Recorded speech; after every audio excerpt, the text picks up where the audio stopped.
Dios nunca te va a dejar avergonzado. Él cumple su promesa y es justo y llega a tiempo. Quería algo que no quiero pasar por alto. Gracias al Señor, nuestro equipo de ayer, nuestro Ministerio de Reconciliación y Evangelismo se trasladó ayer a Pejuma, se llamó Sabaneta, ¿no? Allí con el equipo hermano Tomás y todo el equipo ministerial, conjunto con la iglesia, ya que se fue a apoyar, alcanzaron 51 personas más para el Señor. 51 personas, gracias al Señor por este apoyo y esta bendición. Todavía hay espacio en el cielo, así que podemos seguir llevando gente con toda seguridad. Así que damos gracias al Señor. Los niños están saliendo, si todavía hay niños acá, están siendo atendidos en este momento. Como despedimos a los niños con mucho cariño.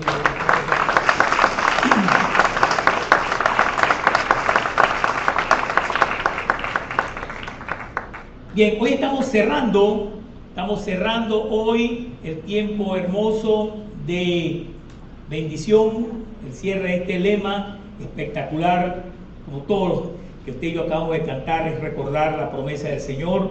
Usted puede estar seguro que tenemos un Dios bueno, misericordioso.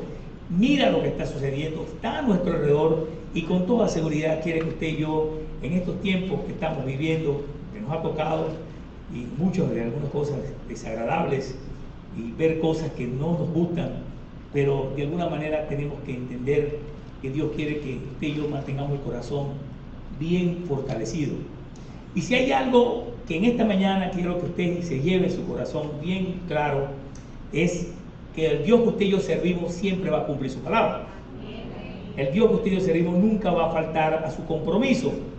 Pero hay alguien que también está detrás de todo esto para que usted y yo no sintamos mal, nos sintamos terribles. Muchas veces hay situaciones y utiliza el desánimo.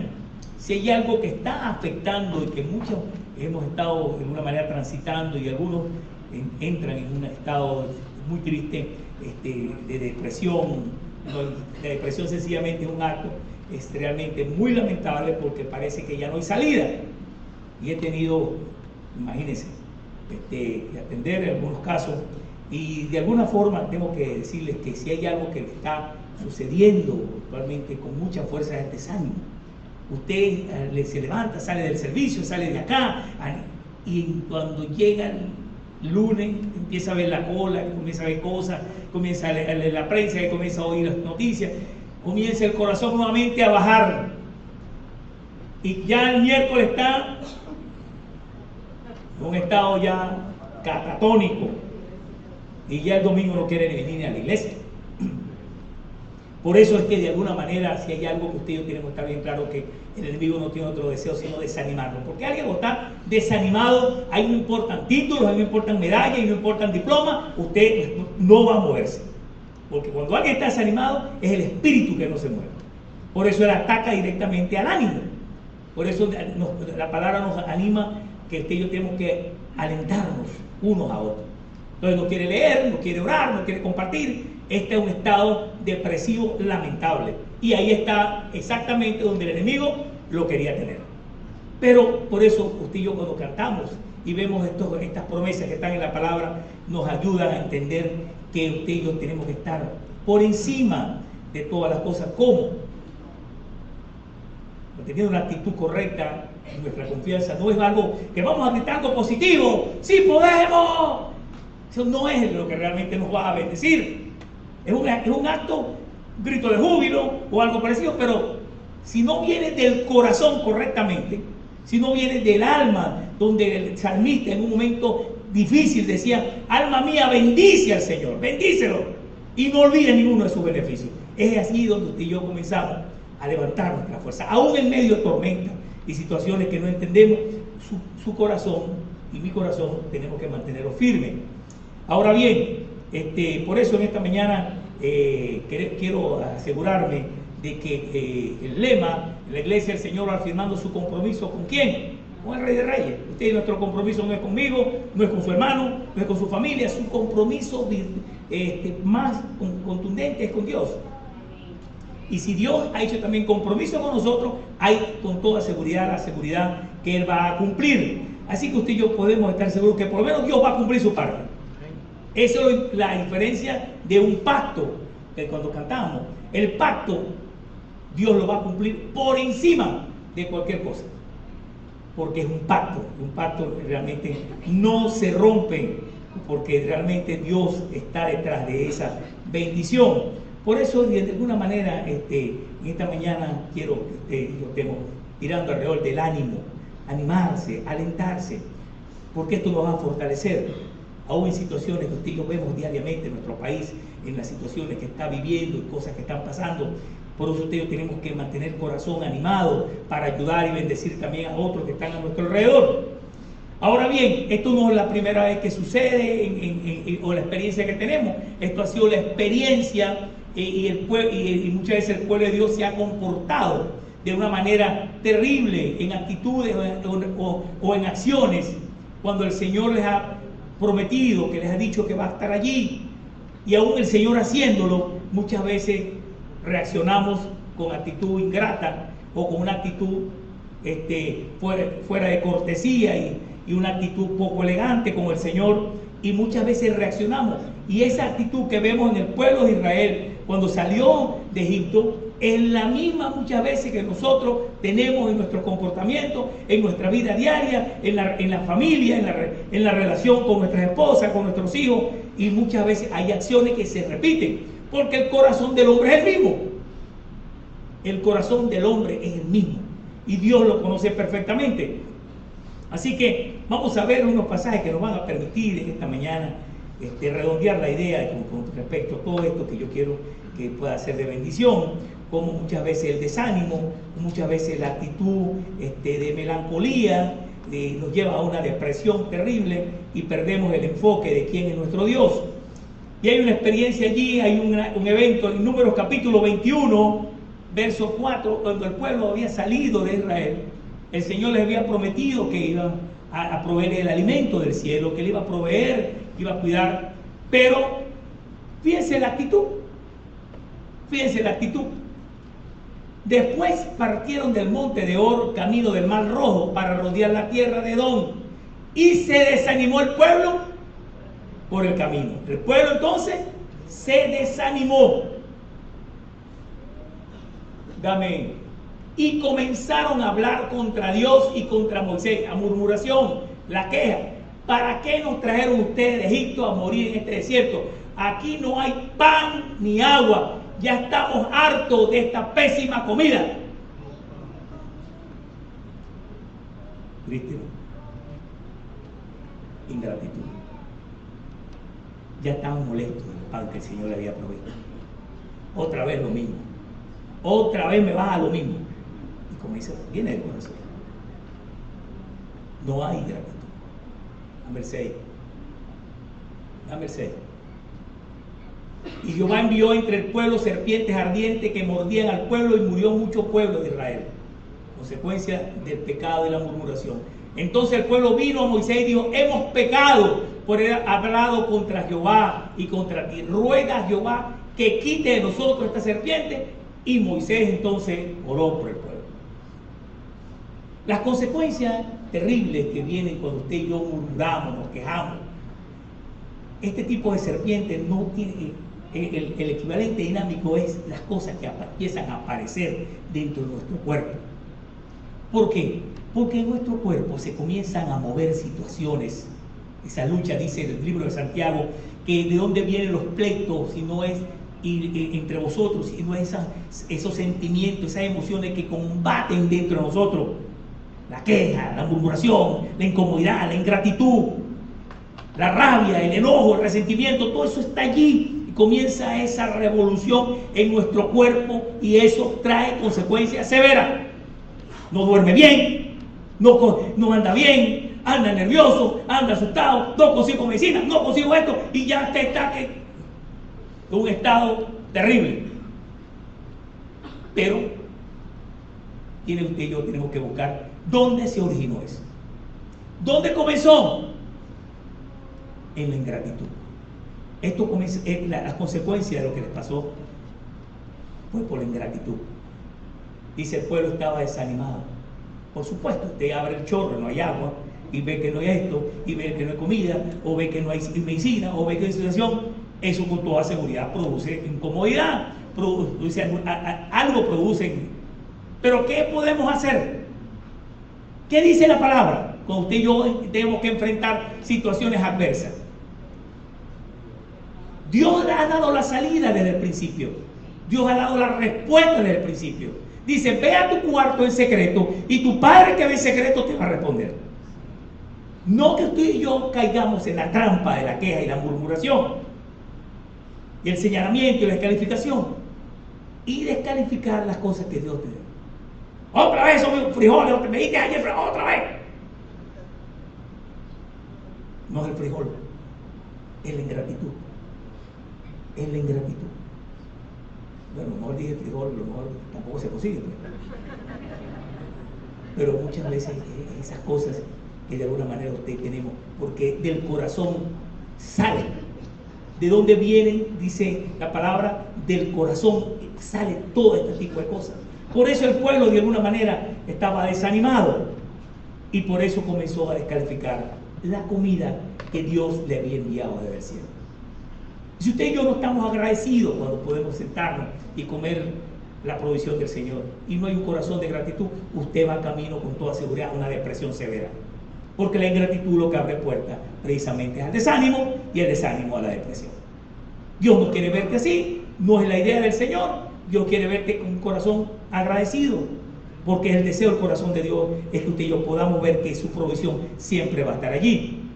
Ahora bien, esto también sucedió, otro caso parecido, cuando estos hombres venían camino de Emmaús, venían caminando y habían presenciado estos discípulos que Jesús había sido de alguna manera crucificado. Y de alguna venían tristes, venían melancólicos. Vamos a leer este pasaje que nos enseña y nos identifica también en esta mañana con este caso. Lucas capítulo 24, verso 13. Vamos a leerlo. Acuérdense que siempre estamos citando la palabra, porque puede ser que con toda seguridad me equivoque, pero la palabra no se va a equivocar porque la palabra de Dios es infalible. Lucas capítulo 24, miren esta escena, verso 13. Aquel mismo día, 2 de ellos se dirigían a un pueblo llamado Emmaús, a unos 11 kilómetros de Jerusalén. Iban conversando sobre todo lo que había acontecido. Sucedió que mientras hablaban y discutían, Jesús mismo se acercó y comenzó a caminar con ellos. Pero no lo reconocieron, pues sus ojos estaban velados. No que estaban cerrados, velados. No veían, era Jesús que iba al lado de ellos, pero la emoción que los embargaba, de desánimo, de tristeza, de depresión, los tenía incómodos, que no podían percibir que el que llevaban al lado era el Señor. Verso 17. ¿Qué vienen discutiendo por el camino?, les preguntó. Se detuvieron cabizbajos. Y uno de ellos, llamado Cleofás, les dijo: ¿eres tú el único peregrino en Jerusalén que no se ha enterado de todo lo que ha pasado recientemente? ¿Qué es lo que ha pasado?, le preguntó. Lo de Jesús de Nazaret, era un profeta poderoso en obra y en palabras delante de Dios y de todo el pueblo. Los jefes, los sacerdotes y nuestros gobernantes lo entregaron para ser condenado a muerte y lo crucificaron. Pero nosotros abrigábamos la esperanza de que era Él quien redimiría a Israel. Es más, ya hace 3 días que sucedió todo esto. También algunas mujeres de nuestro grupo nos dejaron asombrados. Esta mañana muy temprano fueron al sepulcro, pero no hallaron su cuerpo. Cuando volvieron nos contaron que se les había aparecido unos ángeles quienes le dijeron que Él está vivo. Algunos de nuestros compañeros fueron después al sepulcro y lo encontraron tal como había dicho las mujeres, pero a Él no lo vieron. Qué torpes son ustedes, les digo, y qué tardos de corazón para creer todo lo que han dicho los profetas. ¿Acaso no tenía que sufrir al Cristo estas cosas antes de entrar en su gloria? Entonces, comenzando por Moisés y por todos los profetas, les explicó lo que se refería a Él en todas las Escrituras. Al acercarse al pueblo a donde se dirigía, Jesús hizo como que iban más lejos. Pero ellos insistieron: quédate con nosotros, que está atardeciendo, ya es casi de noche, así que entró para quedarse con ellos. Luego, estando con ellos en la mesa, tomó el pan, lo bendijo, lo partió y se lo dio. Entonces se le abrieron los ojos y lo reconocieron, pero él desapareció.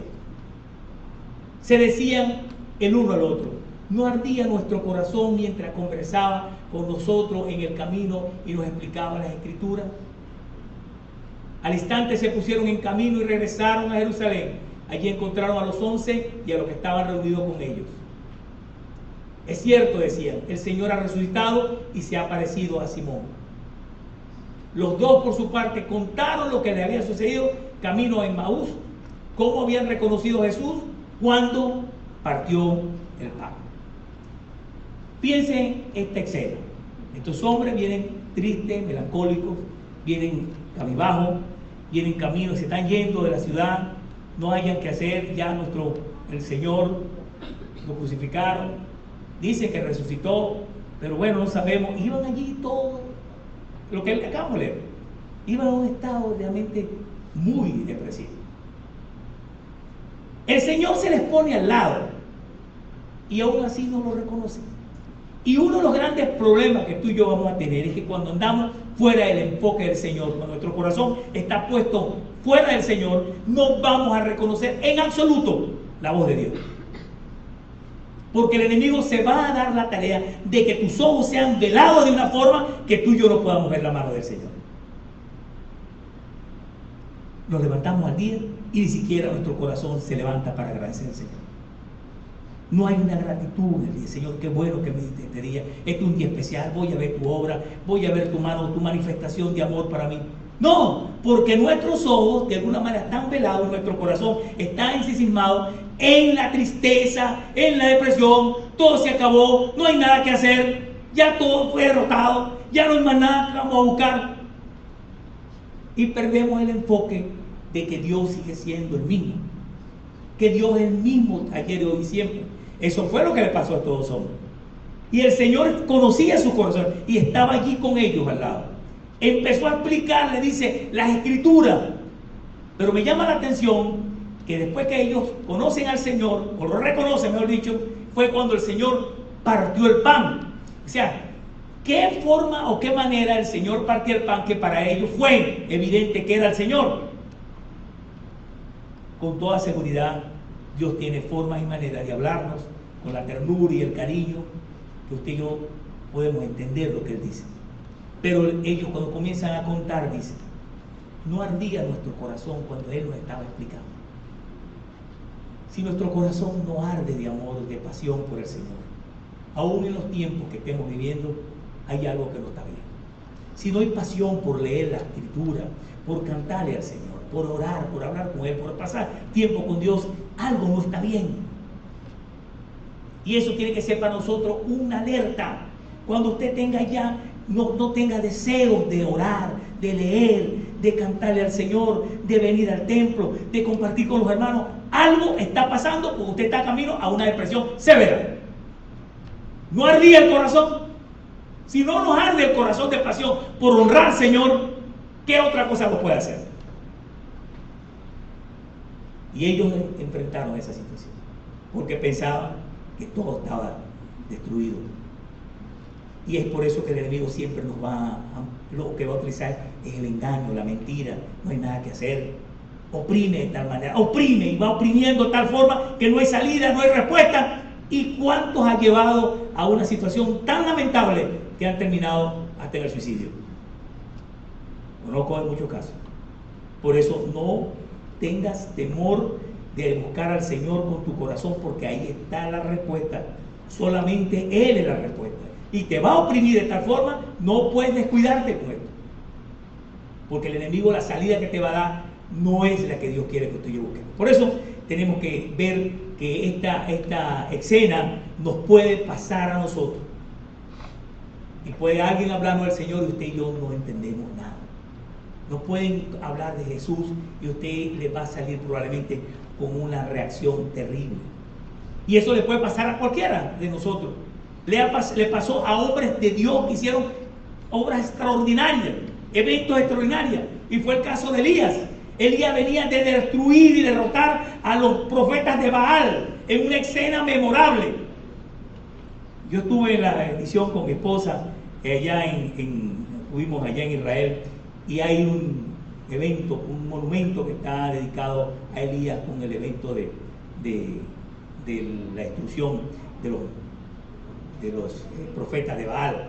Ellos dicen, muchos de ellos comentan, los judíos, dicen que cuando ese sitio realmente les causa algo especial que no saben qué es, porque vieron la manifestación de Dios real, extraordinaria.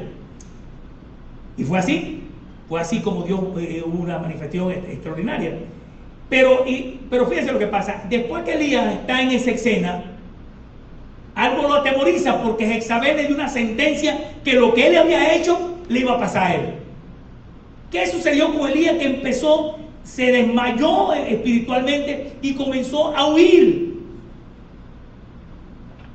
porque el enemigo golpeó su corazón y él lo encontró de una manera descuidada. Nos puede pasar. Fíjense, 1 Reyes capítulo 19, verso 3, miren, Elías después de la escena, usted lo puede leer allí cuando tenga oportunidad. Elías se asustó después que Jezabel le dio aquella sentencia. Elías se asustó y huyó para ponerse a salvo. Cuando llegó a Beerseba de Judá, dejó allí a su criado y caminó todo un día por el desierto. Llegó a donde había un arbusto y se sentó a su sombra con ganas de morirse. Imagínense, había llegado el desánimo. Tal lo agarró el desánimo que lo llevó y lo arrastró hasta la depresión. ¿Cuántas personas han dicho, me siento tan mal que veo todo lo que está pasando, me quisiera morir? Y cuando la muerte le diga, aquí estoy, oye, yo no sé por jugar uno. Pero la depresión puede llevar de alguna manera a arrastrar a la gente a decir cosas y hacer cosas terribles. Fue lo que pasó. Y se sentó a su sombra con ganas de morirse. Estoy harto, Señor, protestó, quítame la vida, pues no soy mejor que mis antepasados. Miren esa palabra. Este es el mismo Elías que Dios utilizó para destruir los 850 profetas de Baal. El mismo. Pero perdió en un momento, perdió el enfoque del Señor y se asustó de tal manera que llegó a este extremo. ¿Cuántos de nosotros hemos llegado a extremo? Dios nos da el alimento, Dios nos provee y llega un momento que nos molestamos porque no conseguimos o no tenemos la harina o no conseguimos el pedazo de pollo o cualquier cosa que necesitemos. Ahí entramos en crisis, entramos en molestia, como si el entierro de Dios acaba de pasar. Son reacciones, son actitudes, y decimos, peleamos con el esposo, peleamos con la esposa, peleamos con los hijos, ustedes se lo comen todo. Comenzamos a reclamarle cosas que entramos en un estado psicótico. Pero y ese jamón que compraste no es para comérselo, ¿para qué va a ser? Entonces se molesta porque la gente se come la comida. Porque es que ya perdemos, entramos en un estado terrible, perdemos el desánimo. Eso fue lo que le pasó a Elías. Y miren, luego se acostó debajo del arbusto y se quedó dormido. De repente un ángel le tocó y le dijo, levántate y come. Me agrada lo que voy a decirle después de este texto. Elías miró a su alrededor y vio a su cabecera un panecillo cocido. En otra versión dice una torta cocida. Podríamos decir un equivalente, una cachapa o una arepa, para que podamos entender. Sobre carbores calientes y un jarro de agua. Comió, bebió y volvió a acostarse. Papá. Ahora déjeme preguntarle. ¿Quién hizo eso? ¿Quién preparó esa comida? Porque estaba solo. ¿Quién preparó la comida? Te ve para todos lados. No hay nadie. Oye, está la chapa allí con su agüita. ¿De dónde vino? Dios le preparó. Dios es tan tierno y cariñoso que los prepara hasta la arepa. Dios se lo preparó. Yo no veo otro que Dios le puso la comida allí. Dijo, estás pasando por un momento difícil, yo te voy a seguir tratando con cariño y la provisión viene del cielo. Y el hombre volvió a acostarse. Dios quiere que tú y yo aprendamos a descansar. Mientras tú y yo trabajamos, descansamos, Dios trabaja. Y Dios quiere que usted y yo aprendamos a confiar que la provisión sigue siendo la misma. La provisión viene del cielo. Abre tu mano, Señor, y colma de bendición a todos tus hijos. Y es para mí y déjenme decirles, terminar con Elías. Este es uno de los dos hombres que aparecen en la Biblia que Dios se lo llevó para el cielo sin ver la muerte. El otro fue Enoc. Con todo el que pasó por esto, Dios realmente sabía que Elías era un hombre que lo amaba. Pero tú y yo podemos pasar momentos difíciles, pero no podemos perder la cordura de saber de que Dios sigue siendo el mismo. Dios sacó a Elías de esa expresión. Elías se regresó de allí y volvió a ser utilizado de manera contundente como Dios quiere que usted y yo seamos. Ahora, indudablemente que con toda seguridad Dios quiere que usted y yo aprendamos a descansar en sus promesas. Las promesas del Señor siempre son la idea de cumplirla, pero está sujeta también a algo que usted y yo tenemos que poner en evidencia, que es la obediencia.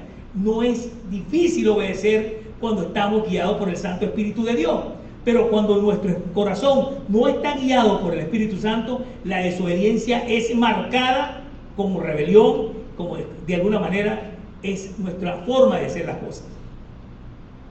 Pero tenemos un ejemplo claro, contundente de quién es Jesús. Fíjense que me llama la atención ver cómo Jesús, cuando estuvo aquí entre nosotros, cómo fue y cómo se movió y cómo se condujo como señal y como evidencia y como ejemplo y como modelo para que tú y yo podamos ver cómo se portó el Rey de Reyes, Señor de Señores, Creador del universo, con toda la contundencia. Zacarías 9, verso 9, miren cómo aparece el Señor en escena. Zacarías 9:9. Un remanente de nuestro Dios se convertirá en jefe de Judá, y Ecrón será como los jebuseos. Montaré guardia junto a mi casa para que nadie entre ni salga. Nunca más un opresor invadirá a mi pueblo, porque ahora me mantengo vigilante, alegre, mucho hijo de Sión. Grita de alegría, hija de Jerusalén. Mira, tu rey viene a ti, justo, salvador y humilde. Viene montado en un asno, en un pollino, cría de asno.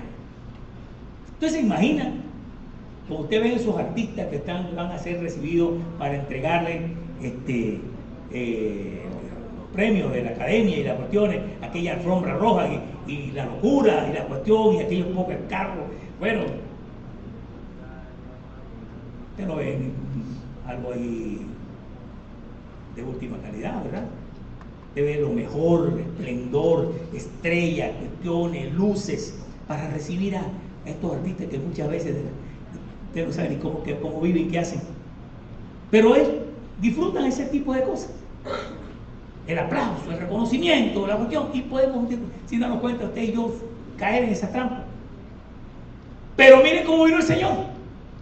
Ahí no dice que vino en una limusina, que no vino en algo realmente no existía, pero por lo menos una carro de eso de alguna manera bien protegido, algo así. Dijo que viene montado en un asno, en un pollino. Así entró el Señor. No era porque no tenían dónde venir. Con toda seguridad lo podía hacer. Pero Jesús quiere que usted y yo aprendamos a entender que si hay algo que podemos copiar, es algo de su corazón. Dice, aprended de mí que soy manso y humilde de corazón, y hallaré paz para nuestra vida. Dios disfruta cuando usted y yo aprendemos a caminar en la sencillez, en la humildad, en la mansedumbre, porque con toda seguridad eso nos permite entender lo necesitado que estamos del Señor. Ahora bien, fíjense cómo dice Deuteronomio capítulo 11, muy atento a este pasaje. Capítulo 11, verso 13, Deuteronomio.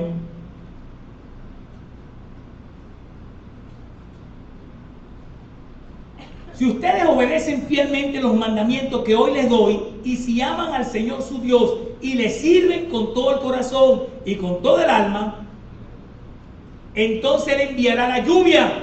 No hace falta agua. Vamos a decir lluvia, vamos a decir agua. Pero ¿qué tenemos que hacer como pueblo? Buscar al Señor. Miren, enviará la lluvia oportuna sobre su tierra en otoño, en primavera, para que obtengan el trigo, el vino y el aceite. También hará que crezca hierba en los campos para su ganado y ustedes comerán y quedarán satisfechos. Cuidado, no se dejen seducir, no se descarríen ni adoren a otros dioses, ni se inclinen ante ellos. Porque entonces se encenderá la ira del Señor contra ustedes y cerrará los cielos para que no llueva. El suelo no dará su fruto y pronto ustedes desaparecerán de la buena tierra que el Señor nos da. Yo no tengo duda de que todo lo que está sucediendo en este globo terráqueo y nosotros no escapamos es consecuencia de la idolatría y de cómo se le ha dado la espalda a Dios. Donde no está la presencia del Señor o donde hay idolatría, no hay bendición. Eso el Señor lo dijo en la palabra. Y eso sigue pasando. Si usted y yo, dice, buscamos al Señor, si se humillare mi pueblo, sobre el cual mi nombre es invocado, y oraren, y buscaren mi rostro, y se convirtieren de sus malos caminos, entonces yo oiré desde los cielos, perdonaré sus pecados y sanaré su tierra. Usted y yo queremos que la bendición de Dios venga sobre Venezuela, venga sobre nuestra ciudad. Usted y yo tenemos que comenzar a caminar en obediencia y a hacer las cosas que a Dios le agrada. Y no a poner nuestro corazón en las cosas que no, Dios realmente no está de acuerdo. Así dice la palabra. ¿Se cumple la palabra del Señor? ¿Usted quiere ver la bendición de Dios? Usted y yo queremos ver la mano de Dios en nuestra vida, en nuestra familia, en nuestros hogares. Comencemos entonces a obedecerle de corazón. No hay otra forma. Si usted y yo queremos que los cielos sean abiertos para bendición de nuestros pueblos, tenemos que como pueblo buscar a Dios y dejar las cosas que estamos haciendo y renunciar a cosas que realmente no agradan al Señor. Por eso la bendición de Dios no está dependiendo de Dios, está dependiendo de nosotros, porque nosotros ya Dios nos la proveyó. Dios lo que quiere es que usted y yo aprendamos a desatar esas bendiciones para nosotros. Por eso Dios quiere que usted y yo tengamos ese ánimo, esa esperanza, esa convicción. Les voy a decir algunos textos que van a ser de utilidad para que usted y yo lo tengamos como parte de nuestro caminar. Isaías 35, 3 y 4. Vamos a leer algunos que nos van a ayudar a recordar la promesa del Señor. Fortalezcan las manos débiles, afirmen las rodillas temblorosas. Digan a los de corazón temeroso, sean fuertes, no tengan miedo. Su Dios vendrá con venganza, con retribución divina. Vendrá a salvarlo. Dile a tu hermano que está a tu lado, eso es verdad. La palabra del Señor se cumple. Dios llega siempre a tiempo. Esa es su promesa. Isaías 41, 13. Mire cómo dice, porque yo soy el Dios, yo soy el Señor tu Dios, que sostiene tu mano derecha. Yo soy quien te dice, no temas, yo te ayudaré. ¿No le agrada oír eso? Bendito sea el Señor.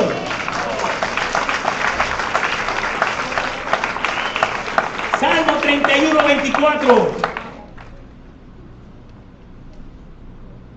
Salmo 31, 24. Cobren ánimo y ármense de valor todo lo que en el Señor espera. ¿Usted está esperando en el Señor? No hay problema. Si usted y yo estamos esperando al Señor, hay pronta respuesta. Hay bendición para nuestra vida. Hay promesa de amor. Salmo 46, 1 dice, Dios es nuestro amparo y fortaleza. ¿Cómo dice? Vamos a leerlo textualmente. Salmo 46. Dios es nuestro amparo y nuestra fortaleza, nuestra ayuda segura. ¿En momentos de qué? De angustia. Y hay momentos de angustia. Hay momentos que no, usted y yo no vemos salida. Pero Dios es nuestro amparo y fortaleza. Así ha sido siempre. Y no va a dejar de serlo. Porque su promesa, Salmo 145, 4. Cada generación celebrará tus obras y proclamará tus proezas, Señor. Usted y yo podemos proclamar las proezas del Señor. Mateo 14, 27. Estoy diciendo algunos para que usted los pueda tener guardados, después los pueda en su altar familiar o con su estudio y su devocional. Mateo 14, 27. Pero Jesús le decía enseguida, cálmense, soy yo, no tengan miedo. Si hay algo que nos paraliza, nos incomoda, nos hace daño, es el miedo. ¿Qué va a pasar? Porque el miedo está hacia el futuro. Pero muchas veces tenemos culpa del pasado por las cosas que no hicimos. Pero dice, de modo que si alguno está en Cristo, nueva criatura es, las cosas viejas pasaron y aquí todas son hechas nuevas. Ustedes somos nuevas criaturas. Por eso podemos confiar que en el futuro no depende de nosotros, depende de que el Señor nos lleve en sus manos y nadie nos arrebatará de su mano. Esa es la promesa del Señor. Romanos 15, verso 4. Romanos 15, verso 4.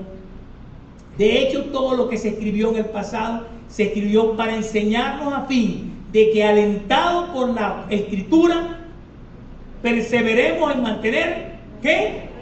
Nuestra esperanza. Nuestra esperanza está a futuro, las cosas que están por venir. En ese mismo capítulo, el verso 13 en ese mismo capítulo. Que el Dios de la esperanza los llene de toda alegría y paz a ustedes que creen en Él, para que rebosen de esperanza por el poder del Espíritu Santo. Bendito sea el Señor. Segunda de Corintios capítulo 1, verso 4, también nos recuerda algo precioso allí. Quien nos consuela en todas nuestras tribulaciones, para que con el mismo consuelo que de Dios hemos recibido, también nosotros podamos consolar a todos los que sufren. Verso 5. Pues así como participamos abundantemente en los sufrimientos de Cristo, así también por medio de Él tenemos abundante consuelo para compartir, para bendecir a otros. Dame el 6, verso 6.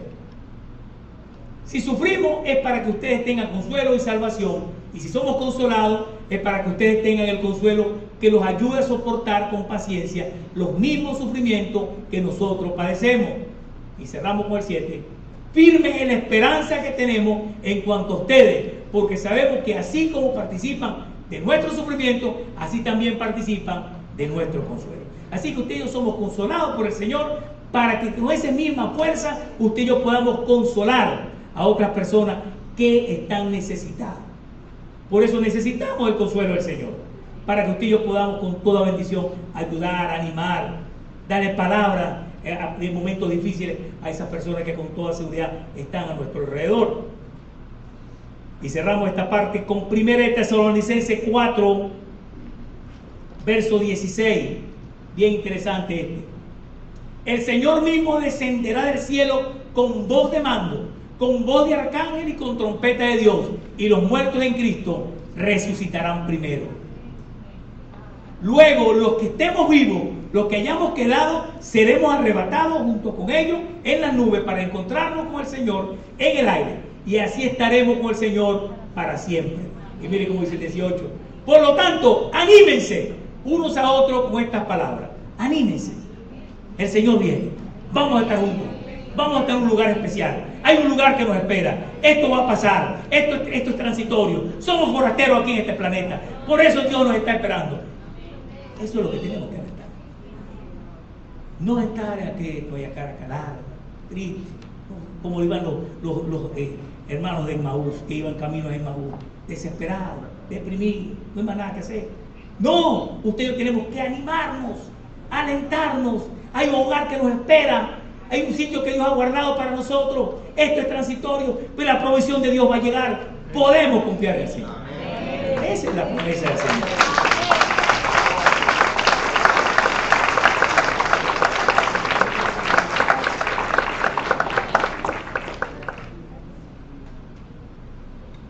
Yo les voy a animar a que aplaudan con lo que viene ahora. Yo quiero que también tenga el corazón para aplaudir igualito.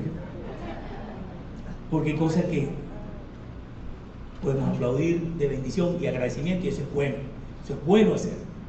Pero aplaudir en medio de un horno de fuego no es tan fácil, no es tan sencillo, cualquiera que sea la situación.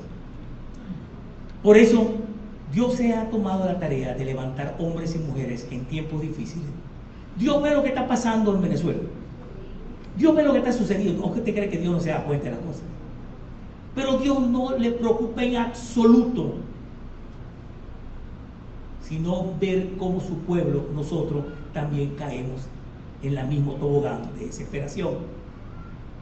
Eso es lo que a Dios con toda seguridad le entristece. ¿Por qué? Porque probablemente Dios no conoce que los resultados de cuando la gente le da la espalda a Dios, los resultados son fáciles de entender. Como consecuencia, no porque Dios quiere que así pase, por favor. Dios no quiere ver un país destruido. Dios ama a Venezuela. Dios ama esta ciudad. Dios ama nuestra vida. Pero Dios no puede contender con la actitud de rebelión y desobediencia que muchas veces tenemos. Lo que Dios con toda seguridad le entristece es que tú y yo actuamos muchas veces como que si Dios ya también fue enterrado. Pero Dios se ha dado la tarea de levantar en tiempos difíciles, en momentos de dificultades o situaciones adversas, hombres y mujeres que han levantado su voz y han mantenido firme la promesa de servirle cualquiera que sea la situación. Este caso de Sadrach, Mesach y Abednego, que vamos a leer rápidamente, pues sucedió en Babilonia. Estos jóvenes fueron traídos en cautiverio, pero eran jóvenes especiales que amaban a Dios junto a Daniel. Eran hombres que servían a Dios y honraban a Dios y tenían un testimonio firme. Y había mucha envidia, porque siempre hay gente que está llena de envidia alrededor suyo, que le molesta la luz que usted tiene. Acuérdense que el que está acostumbrado a vivir en la oscuridad, la luz le hace daño. Bueno, estos hombres estaban molestos y no hallaban cómo realmente destruir a estos tres muchachos, estos tres jóvenes, Sadrach, Mesach y Abednego. Y se les ocurrió levantar una imagen a Nabucodonosor y le dijo: rey, firma un decreto que el que no adore esa imagen que es la tuya, porque tú eres el todopoderoso Nabucodonosor, entonces será tirado al horno de fuego. Y aquel que le encantaba la megalomanía, le gustaba que lo adoraran, que le gustaba que le rindieran pleitesía, dijo: ¿verdad que sí? No me molesta la idea. Levanten la imagen y el que no adore la imagen será tirado al horno de fuego. Mandado hecho. Ellos sabían que estos muchachos iban a tener problemas. Pero vamos a ver qué dice la palabra. ¿Quieren saberlo? Dígalo, doctor. Vamos a leerlo entonces. Capítulo 3 de Daniel, verso 12. A mí me emociona este tipo de eventos porque me fortalecen el corazón de ver la actitud que pueden tener en momentos de dificultades, cualquiera que sea. Y esto para mí es una fortaleza ver el testimonio de estos muchachos. Y comienza el chisme, y le llegaron el chisme a Nabucodonosor y le dicen: pero hay algunos judíos a quienes su majestad ha puesto al frente de la provincia de Babilonia que no acatan sus órdenes, no adoran a los dioses de su majestad ni a la estatua de oro que mandó erigir. Se trata de Sadrach, Mesach y Abednego. Lleno de ira, Nabucodonosor los mandó a llamar. Cuando los jóvenes se presentaron ante el rey, Nabucodonosor les dijo: ustedes tres, ¿es verdad que no honran a mis dioses ni adoran la estatua de oro que he mandado a erigir? Ahora que escuchen la música de los instrumentos musicales, más les vale que se inclinen ante la estatua que he mandado a hacer y que la adoren. De lo contrario, serán lanzados de inmediato a un horno en llamas y no habrá Dios capaz de librarlo de mi mano. Oye, qué abusador este hombre. Sadrach, Mesach y Abednego le respondieron a Nabucodonosor: ¿qué actitud? Pues esto es para disfrutarlo. No hace falta que nos defendamos ante su majestad. No nos vamos a defender. Si se nos arroja al horno en llama, el Dios a que servimos puede librarnos del horno y de la mano de su majestad. Pero aún, si nuestro Dios no lo hace porque tiene otro designio para nosotros, déjeme decirle, querido amigo, sepa usted que no honraremos a sus dioses ni lo adoraremos a su estatua. Igualito, no lo vamos a adorar hoy. Ante la respuesta de Sadrach, Mesach y Abednego, Nabucodonosor se puso muy furioso y cambió su actitud hacia ellos. Mandó entonces que se calentase el horno 7 veces más de lo normal. Hágame usted el favor. ¿Usted se ha quemado alguna vez? Imagínense. Y que algunos de los soldados más fuertes de su ejército ataran a los 3 jóvenes y lo arrojaran al horno en llamas. Fue así como los arrojaron al horno con sus mantos, sandalias, turbantes y todo, es decir, tal y como estaban vestidos. Tan inmediata fue la orden del rey y tan caliente estaba el horno que las llamas alcanzaron y mataron a los soldados que arrojaron a Sadrach, Mesach y Abednego. Cuando era ese horno, que varón salió, los cuales atados de pies y manos cayeron dentro del horno en llamas. En ese momento Nabucodonosor se puso de pie y sorprendido le preguntó a sus consejeros: ¿acaso no eran 3 los hombres que atamos y arrojamos al fuego? Así es, su majestad, le respondieron, eran 3. Pues miren, exclamó, allí en el fuego veo a 4 hombres sin atadura y sin daño alguno, y el cuarto tiene apariencia de Dios. Imagínense. ¿Saben quién era el otro, no?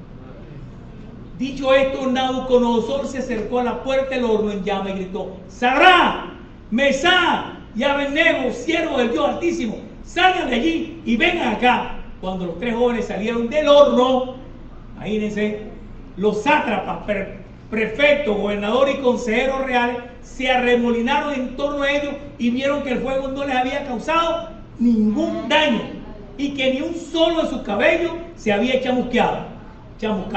Es más, su ropa no estaba quemada y ni siquiera olían a humo.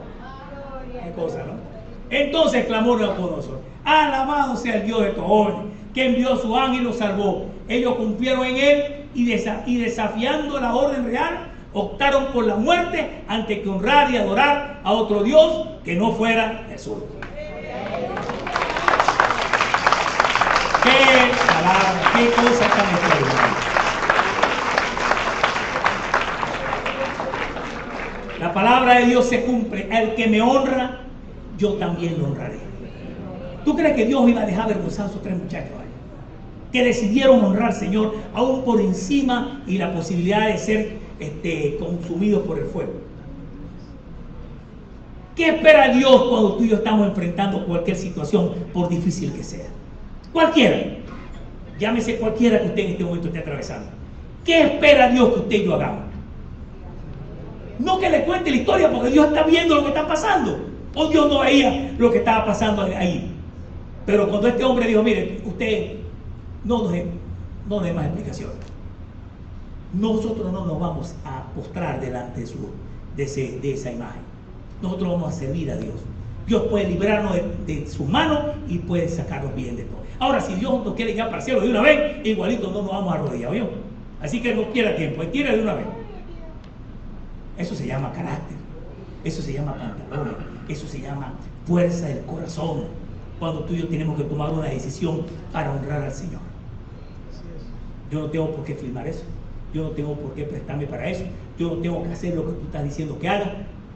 Así lo haga todo el mundo, yo voy a honrar a Dios primero. Con todo y lo que aparentemente se vea muy bueno, porque podemos caer en la trampa. Esto me lo mandó Dios. Dios no hace nada incorrecto, ¿ya? Dios no anda por atajo, Dios no se presta para sinvergüenzura. Dios quiere que usted andemos por el camino correcto, porque tenemos un Dios veraz. Eso fue lo que dijeron estos muchachos. Por eso Dios está levantando hombres y quiere levantar hombres en estos tiempos. Que hombres de valor, hombres que amen a Dios con todo el corazón. Hombres que le digan al Señor: yo voy a honrarte, Señor, yo voy a amar a mi esposa, voy a ser fiel a mi esposa, a mi esposo, a mis hijos, a mi familia, voy a honrarte por encima de todo.